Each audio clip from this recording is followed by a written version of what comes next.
One of last century's greatest science communicators left us with a dire warning. And that warning was that he was terrified that in the time of his grandchildren, science and technology would rule the world, but only a handful of people would control and truly understand it. That is pretty much the world of 2021. And that man was Dr. Carl Sagan. He left us with a book called The Demon Haunted World. Today we're checking it out.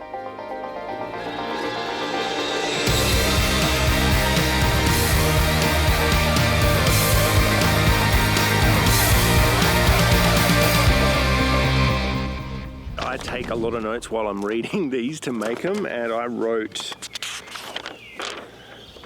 4 full A4 pages completely packed of dot points, and I barely covered even half of them because I want to try and keep this down and keep it short. But I think everybody needs some Carl Sagan in their lives. It is damn good for you, all right? And it'll definitely, his writings will make you a better person. Alrighty guys, so first things first, a lot of you are probably wondering why, Nathan, are you reviewing a space science book on a mental health and hiking channel? And to be quite honest, Sagan's writing is usually on that topic. I mean, he's most famous for the Cosmos series from the 1980s. If you have not seen that, I very highly recommend it. But Demon Haunted World is fundamentally a book about human fallibility, and the idea of learning more about how fallible we truly are is something that I think we could all use a very healthy dose of. Alrighty guys, so this book is fundamentally about cognitive biases, and what they are essentially mental blind spots that we all have. And the scientific method is something that humans invented to counter that. Essentially, it was the acknowledgement that we're all a lot more easy to fool than we'd like to believe, and the easiest person to fool is ourselves. So we invented the scientific method, which is essentially observe, hypothesize, test, repeat. And it is probably the best thing that humans have ever invented besides language, in my opinion.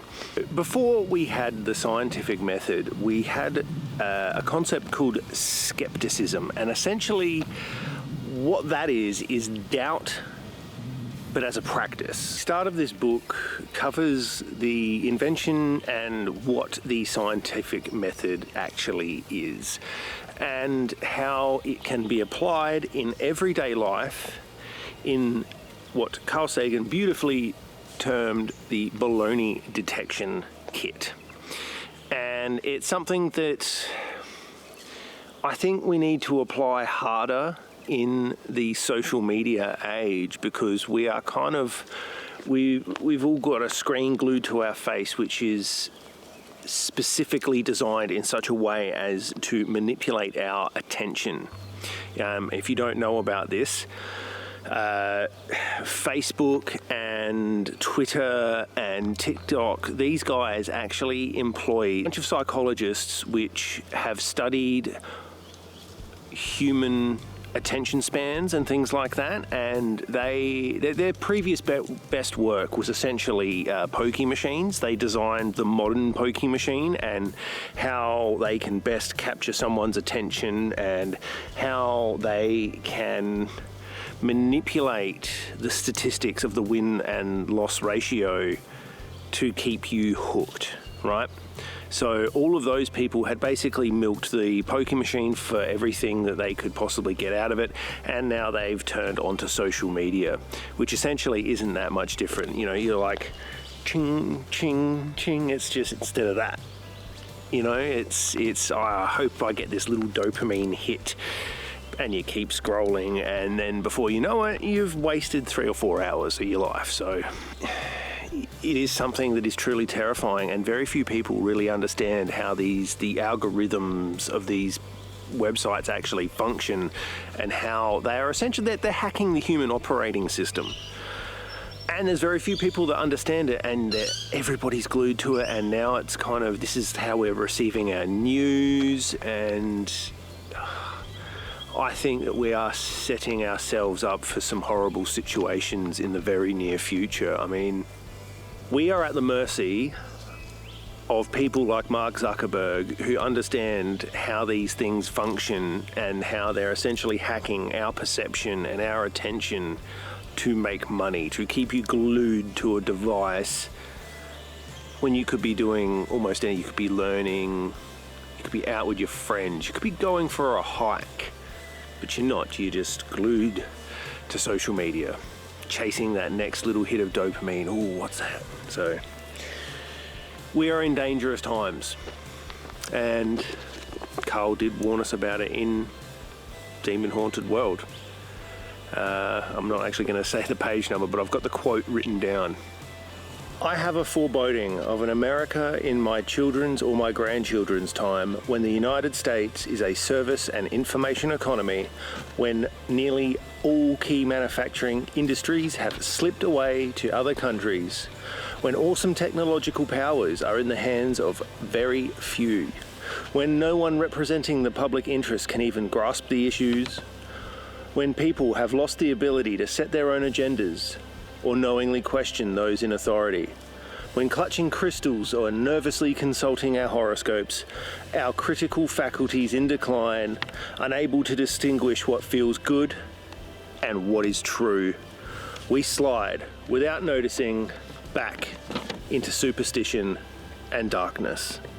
The dumbing down of America is most evident in the slow decay of substantive content in the enormously influential media. 30-second sound bites, and now down to 10 seconds or less, lowest common denominator programming, credulous presentations of pseudoscience and superstition, but especially a kind of celebration of ignorance. I don't know about you, but I think that perfectly describes the mess that we're in 2021. So like I said, there's like a short history of bad ideas that we've overcome, and during that, Carl kind of discusses some of the horrible stuff that was done to people, namely in things like the witch hunts and the Spanish Inquisition and things like that.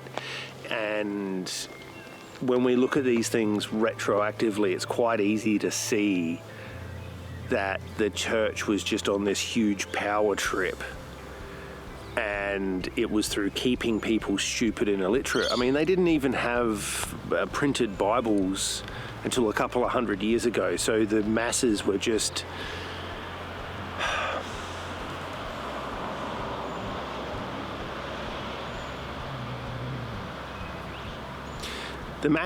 at the whims of the guys at the pulpit, and how under duress the accused witches would be forced to name other witches and things like that. And it wasn't until I think it's the might be the late 1700s in Germany that one of them actually worked out, hey, I know how I can get out of this. I'm going to start naming the people in the church. So someone was a bit of a smart cookie with this. But anyway, our beliefs are used to manipulate us into either purchasing things today or hating on people in the past. So Carl's writing in this one probably isn't quite as poetic and flowery as his writing in other books.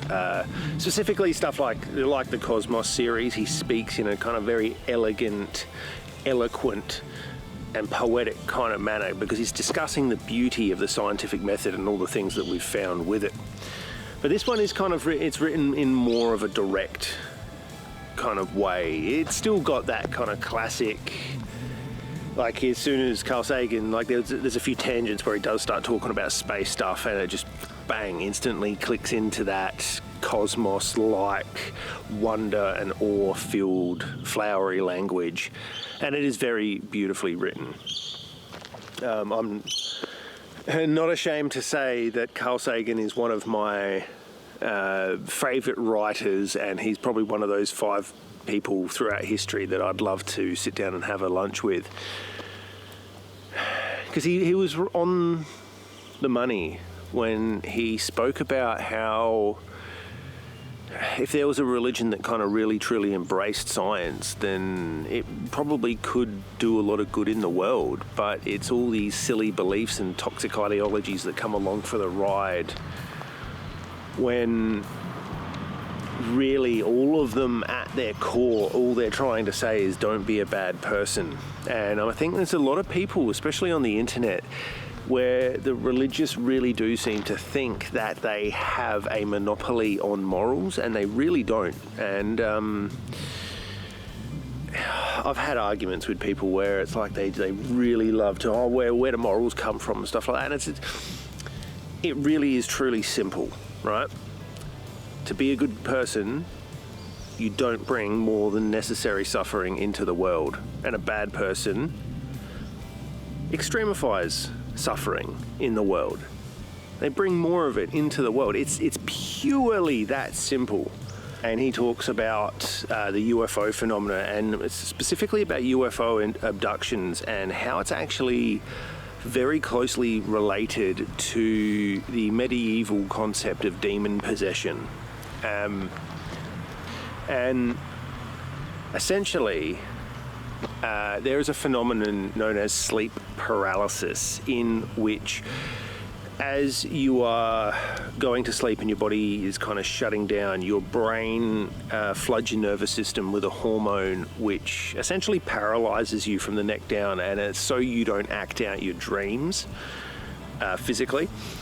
This is kind of happening during the transition from... There's a period where you're like not quite asleep, you're not in deep sleep, but you're still slightly awake, and anyway, that chemical's been flooded through your body, but you are still capable of actually dreaming, right? So you have very lucid dreams, and people have this experience of waking up paralyzed, laying in their bed, and then they imagine kind of like a demon sitting on their chest, and there's like people or entities surrounding their bed. And scientists have actually been able to induce this in people through what's called transcranial magnetic stimulation.